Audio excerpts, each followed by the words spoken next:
The long sappy message is at the end, but the point is thank you for 5k. The theme. Failed proposals.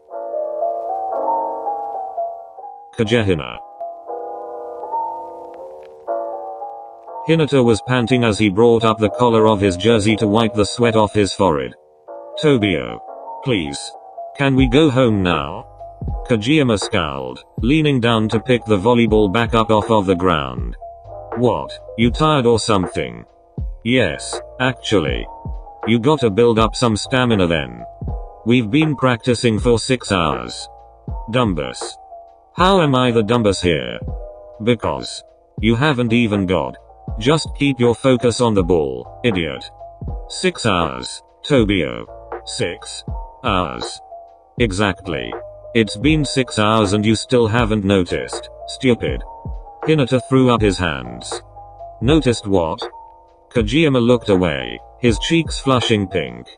It nothing. Never mind. You want me to notice nothing?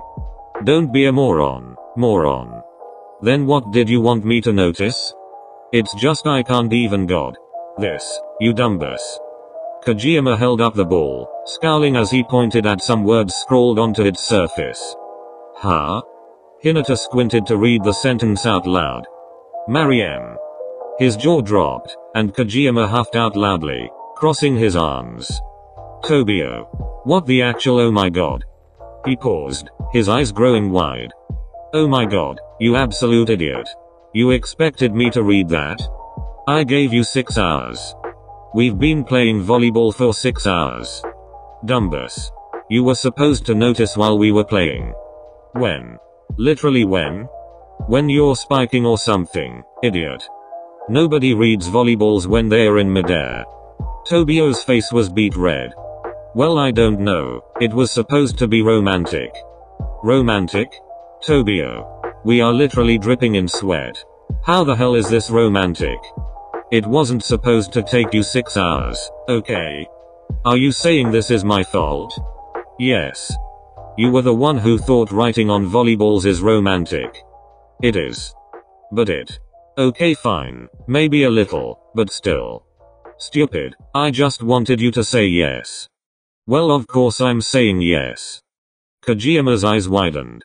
Really? You are? Hinata huffed out loudly, his face red as he crossed his arms. Yes, dumbus, I'm obviously saying yes. Oh. Kagehina looked down at the volleyball, his cheeks pink. That's, good then. Thanks. I guess. God. Hinata groaned, covering his flushed face with the palms of his hands. You are so dumb. Oi. Kagehina frowned, and Hinata let his hands drop back down to his sides, laughing as he walked closer to the setter. Oh my god. Grinning, he took the volleyball out of the taller man's hands. I am so telling everybody about this. Kagehina's scowl deepened. Hey. But Hinata had already spun around and was running away, the ball in his hands. Show yo, I swear to god. Twitter is gonna explode. Oi. Kuroken. Kuru was lounging on the couch, scrolling through his phone, when he felt somebody tugging on his shirt. Kuru looked up to find Kenma standing before him, one hand holding up his phone and the other gently pulling at Kuru's shirt. What's up? I'm live streaming. Come on. Oh, okay. Kuru smiled at the camera as he pushed himself to his feet. Hey, kittens. We're not calling them kittens. Kenma. I'm so making it a thing. No you aren't. Yes I am. That snake boy, I don't mind. Show 1, show 2, show 3. Kind of cute, NGL. Kuru smirked, gesturing towards the comment section of the screen. See? They like it. No, they like you. Mickamine. ... Well that too.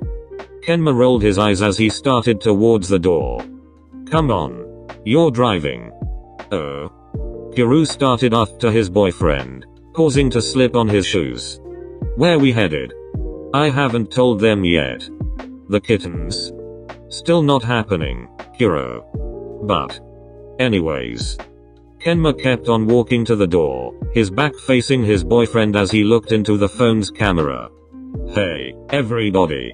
So this video is gonna be a little different than usual. His tongue though 118. What are you gonna do? Kuro leaned over to grab the car keys, listening as Kenma continued on talking with a neutral tone. Some people requested a vlog, so I figured I'd give it a shot.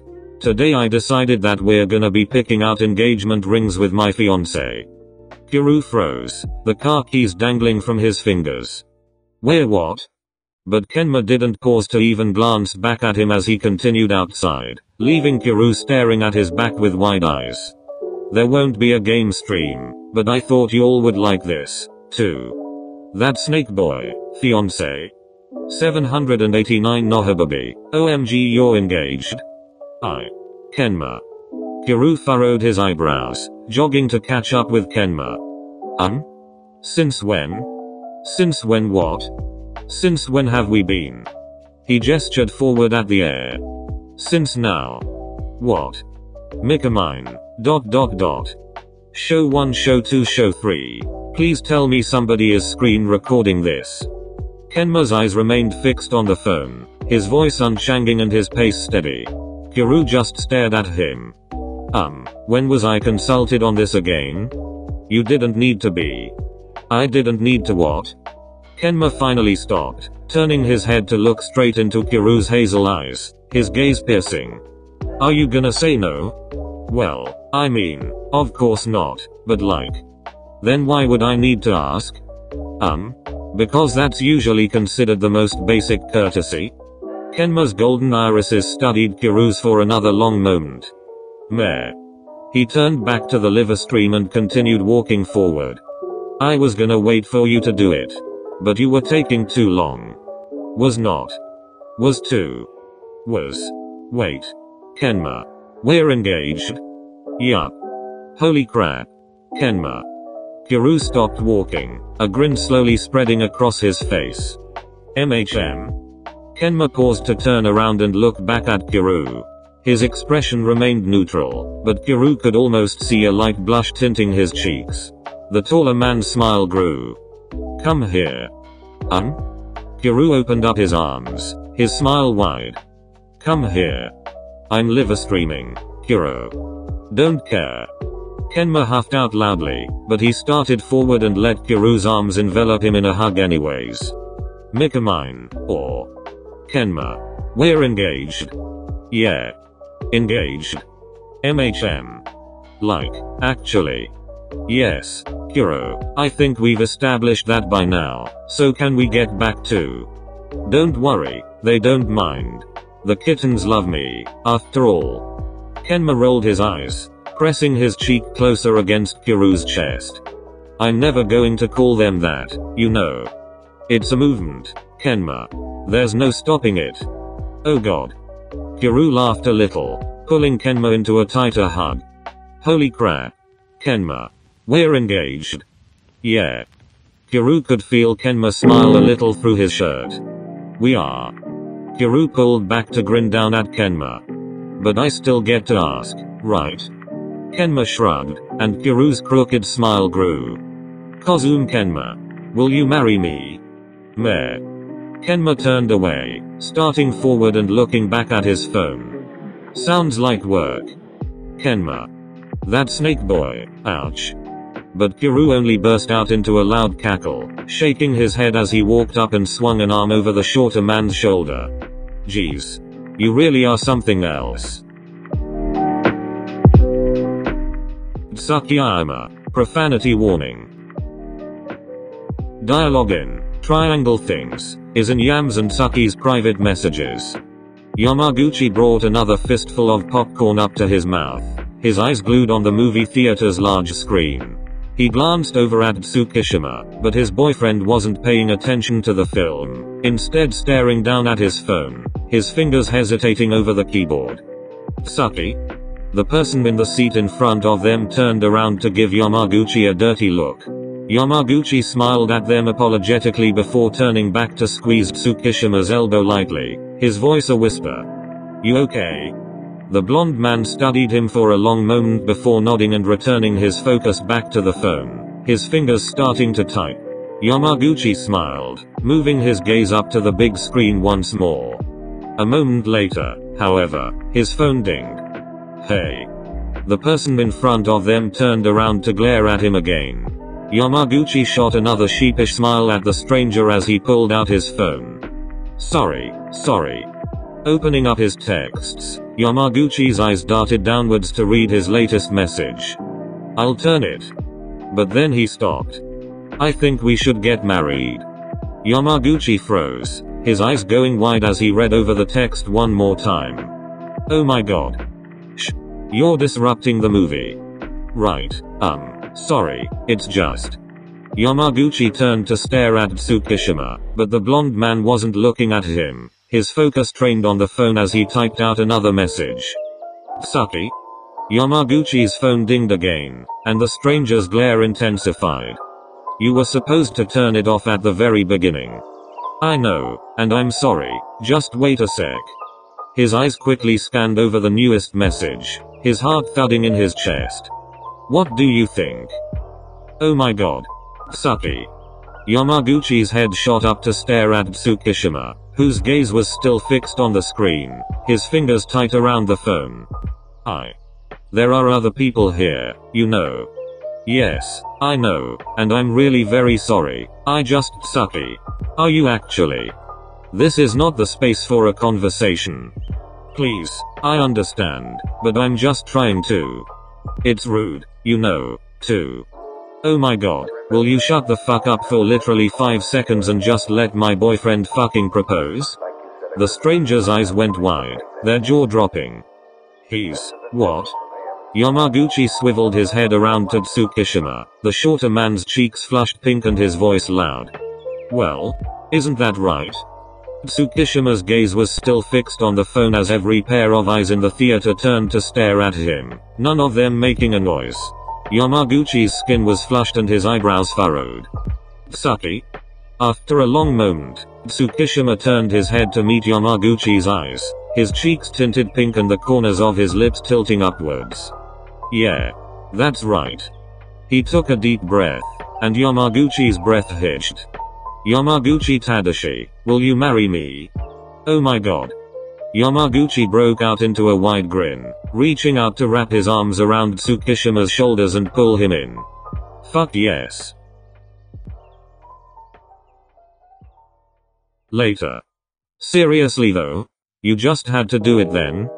They were lying on a couch, Yamaguchi's head resting against Tsukiyama's chest as the blonde scrolled through his phone. Oh shut up, Tadashi. Sorry, Suki, but like. Really? Over text? In the middle of a film? Movie theaters put you in a good mood. I was just trying to maximize my chances. Oh my god. How did you manage to make proposing sound dorky? Shut up. It worked, didn't it? Arguably. What's there to argue about? Tsukiyama smirked against the back of Yamaguchi's hair. I got what I wanted. Only 'cause you're a dork. Oh shut up, Tadashi. Yamaguchi snickered, playing with the gold band wrapped around his ring finger. Sorry, Suki. Bokuaka. Akashi pushed open the door to their apartment, dropping his keys onto a table and turning towards the living room. Hey, I'm Bar. He stopped, however, when he saw the room, his legs freezing. Bakuto-san. What is this? Hi, Kashi. Bakuto smiled up from where he was kneeling on the floor, surrounded by a room packed to the brim with pink roses. Did you have a good day at work? Bakuto-san. You're allergic to roses. The spiker laughed, reaching up a hand to rub at his slightly red eyes. I know, but I wanted this to be romantic for you, you know? Romantic. You wanted this to be romantic. Yeah.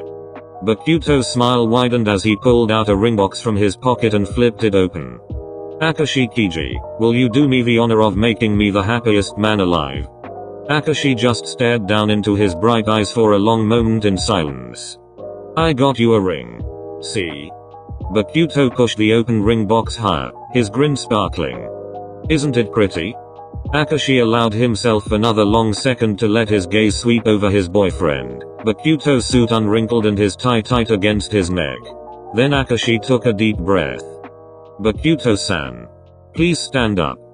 Bokuto swallowed, his smile wilting a bit. Kashi? You need to understand what you're asking. But I do. Bokuto's forehead creased. I'm asking you to marry me, Kiji. Was I not clear enough? I can try it again. Bokuto-san. Akashi gestured towards the rose-covered couch. You should probably sit down. Okay. Furrowing his eyebrows, Bokuto pushed himself to his feet and brushed away some of the flowers so that he could place himself onto the couch, biting his lip. If you want me to. Akashi cleared a place for himself to sit on the other end of the sofa, and it was silent between them for a long moment. Then Akashi took a deep breath. Bokuto-san. Yes, Kashi? Akashi forced himself to look up straight into the spiker's hopeful eyes.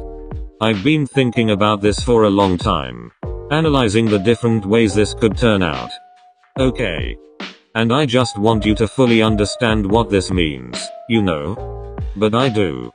But I just need to be sure, Bokuto-san, that you're going into this with your eyes wide open. He took a deep breath. See, there are 4 possibilities.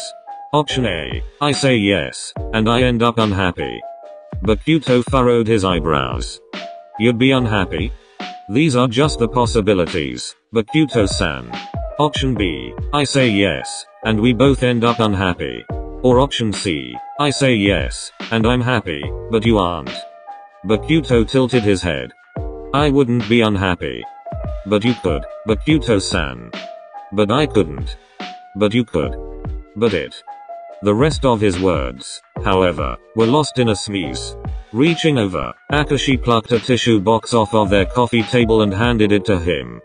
Thanks, Kashi. You really shouldn't have gotten the roses. But you like roses. But you're allergic to roses. But you like them, Kiji. Bokuto-san. You didn't say the last option, you know. What do you mean? Option D, you say yes, and we both end up happy. He sneezed again. Together. Wiping his nose, Bokuto smiled at his boyfriend. Akashi let out a little exhale. That's only 1 out of 4 possibilities, Bokuto-san. But it's the one that's going to happen. The odds are against it. But Kiji, how could it not work out? I'm the second most amazing person in the world, and you're the first, so together, it's just like. Bokuto gestured with his hands. Boom. Good odds. Bad odds. Our odds. Akashi stared at Bokuto's raised eyebrows for a long moment, his expression neutral. That was really cheesy, Bokuto-san. Bokuto's grin turned crooked. But it was our cheesy, eh? Oh god. The tips of Akashi's lips turned upwards against his will. That was even worse. It got you to smile though, right? He sneezed again, and Akashi shook his head, reaching out a hand to grab a tissue and wipe his boyfriend's nose. Bokuto smiled sheepishly. Thanks, Kashi. The flowers really were unnecessary. You being pretty was unnecessary. Bokuto-san. Kiji. Oh lord. Akashi let his hand drop back down to his side, studying his boyfriend's wide grin for a long moment. And are you sure you still want to risk it? Bokuto nodded, his expression turning serious. Yes, Kiji. I'm sure. Akashi searched Bokuto's eyes for another prolonged second. Okay.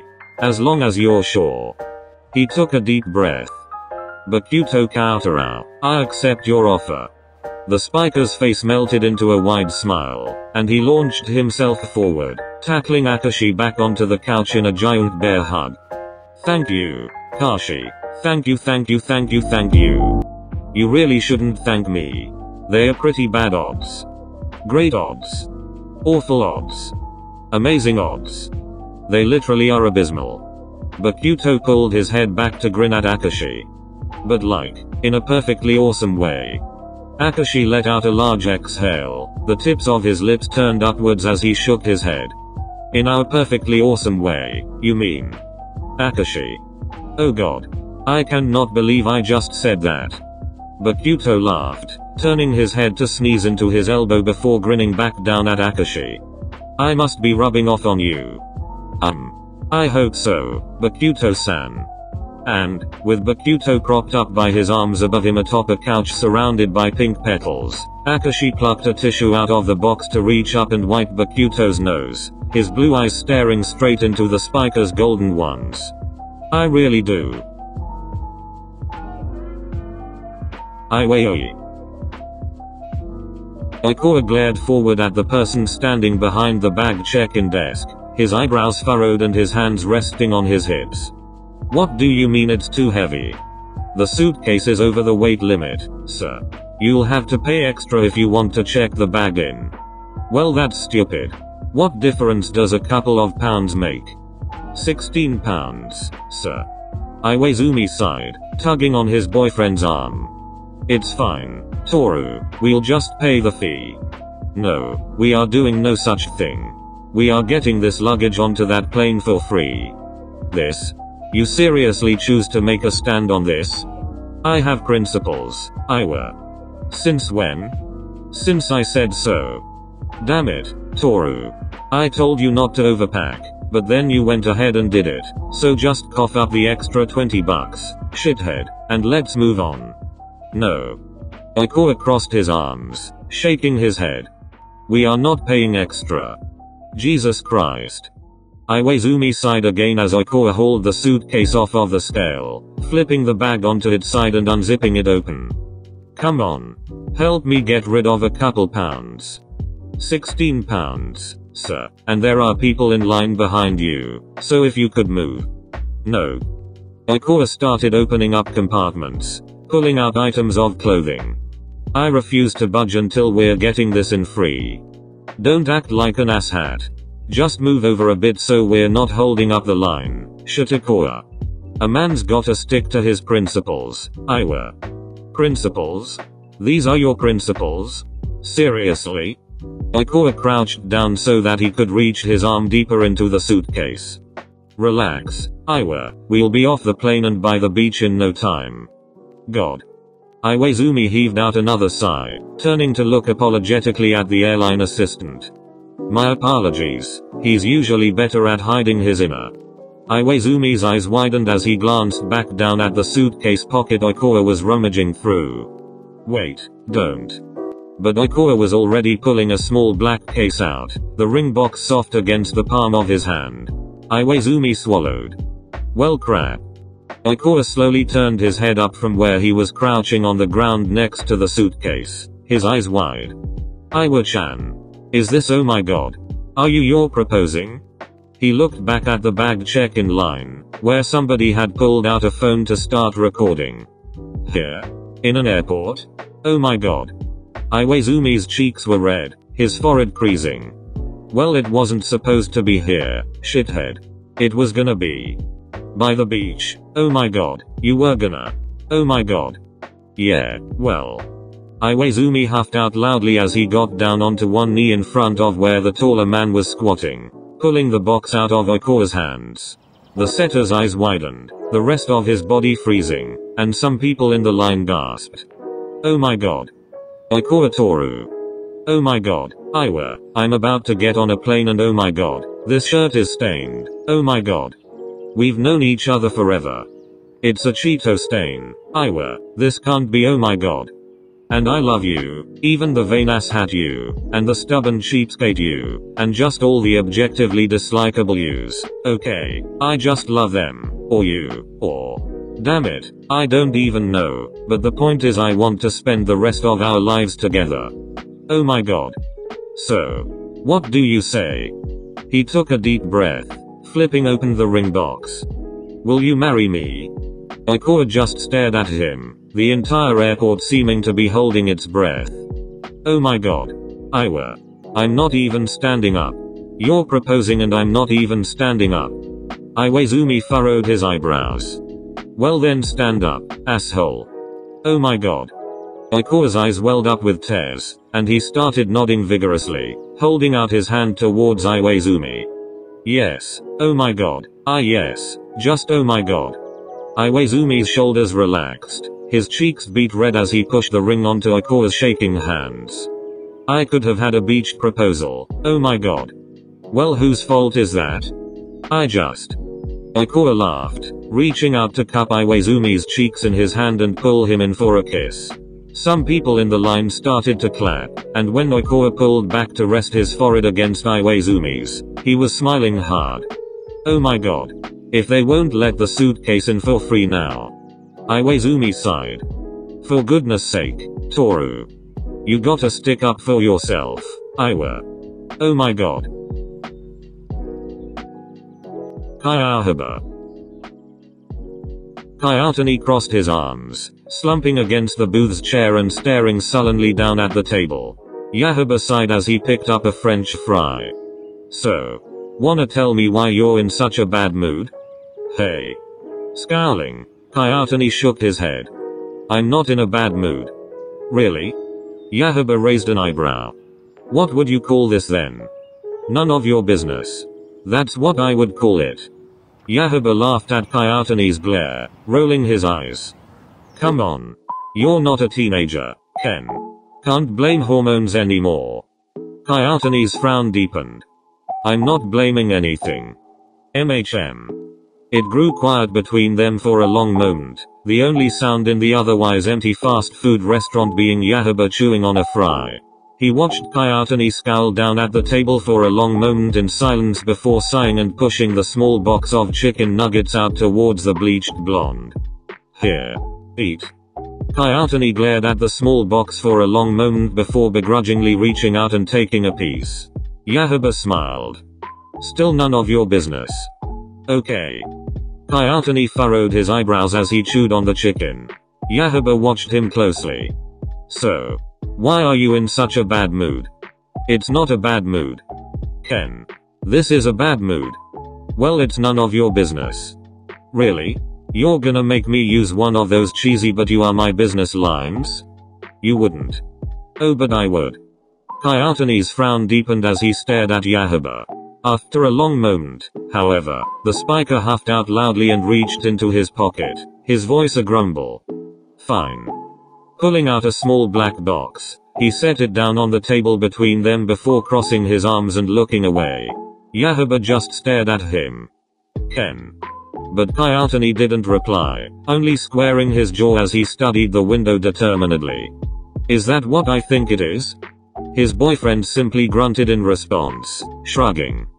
Damn it, Kentaro, just turn your head around and speak. But Kyotani only grunted again. Kyouhaba's eyes narrowed. I swear to God, you better not be trying to propose to me only using grunts. It was quiet for a long moment, Kyouhaba's gaze burning a hole in the side of his boyfriend's head. And then Kyotani grunted once more. For Christ's sake. Ken. What? Is this what put you in a bad mood? I was just thinking, alright. Thinking about what? How to propose without actually proposing. Hey. Kyotani turned his head around to glare at him. This is me actually proposing. Seriously? Yeah. And that's what you meant by none of your business? It is none of your business. How can you proposing to me be none of my business? Because. I don't. Whatever. It. Well? Well what? Well you know. Creasing his forehead, Kyotani nodded down at the box sitting between them. Kyouhaba just stared at him for a long moment before barking out a laugh. Yeah right. If you want me to respond, you actually gotta say the words. Kyotani glared at him. Don't be a Chris. But Kyouhaba only arched an eyebrow. I'm waiting, Ken. Kyotani scowled at him for a long moment, his eyebrows furrowed and his arms crossed tight against his chest. You know what I'm asking. Do I though? Because all I heard was grunting, actually. Smartass. I'm still waiting. Kyotani's frown deepened. Then, after a long moment, he let out a large exhale. Damn it. Fine. Whatever. Wanna marry me or something? His cheeks were pink, and Kyouhaba stared at him for a long moment before bursting out into laughter. God, Ken. That really sucked. Hey. Kyoutane's cheeks flushed redder. I did what you wanted me to do. In literally the worst way possible. Whatever. Now what? Now what? Kyouhaba laughed, reaching out to tug Kyoutane's arms out and interlace their fingers together atop the table. Now we get married, stupid. Kyoutane's shoulders relaxed, his face flushing a deep shade of red. God. You're so embarrassing. Me? I'm the embarrassing one? Because last time I checked, I'm not the one grunting my way through a proposal at a fast food restaurant. Whatever. Kyoutane's scowl deepened, and he looked down at their hands, his cheeks scarlet and his voice barely above a grumble. Kyouhaba's smile grew a little softer. I love you. Kyoutane just grunted in response, shrugging. Kyouhaba's lips turned downwards in a frown. I swear to God, if I have to. I love you too. His voice was gruff, and he still refused to meet Kyouhaba's eyes, but Kyouhaba smiled anyways. Yeah, okay. That passes. OMG, thank you for 5k. I didn't expect that this many people would like my content, and I really love you all so much, and I just wow. I'm sorry, but 5k? Like, is this for real? I would say pinch me, but to be honest I'd rather not wake up. I read each and every comment, and I really genuinely enjoy writing for all of you. Another video will be coming out next Tuesday, so stay tuned.